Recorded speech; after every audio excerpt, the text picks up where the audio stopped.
আওয়ামী লীগ সরকার কোনো হেল্প করে নাই আমাদের। 4 মেয়ে 1 ছেলে, আমি এইভাবে জীবনযাপন করতেছি। আমি স্টক করিয়া আমার হাত পাও যাওয়া সম্ভব দেখতেন, এগুলো অবুশ, এগুলি সম্পূর্ণ অবুশ। এই হাত পাও আমি লড়াইতে পারি না, তারপরেও আমি কর্ম করে জীবনযাপন করতে আছি। ইনকাম যাচ্ছে, আগে বাংলা গাড়ি চালাইছি, এখন অটো গাড়ি চালাইতেছি।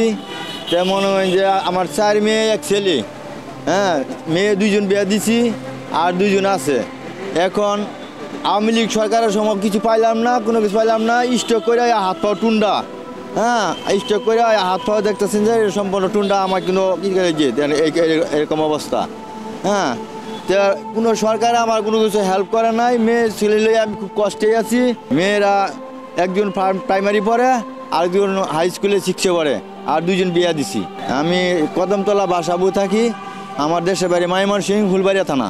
অনেক কষ্টে যাচ্ছে, মানে কি আমি এখন ব্রেক দড়ি, মানে কম দড়ি, মানে ওইরকমভাবে জীবনযাপন করতেছি। এখন কি করব, মানে দেশের যে পরিস্থিতি, এই পরিস্থিতি মানে কারো কাছে হাত পাতলে 2টা 1টা দেয়, কেউ আবার দূর যা বুঝছেন। তারপরে আমি কর্ম করে খাই, হাত পাতি না কারোর কাছে। এই অবস্থা আমার জীবনযাপন যাইতেছে।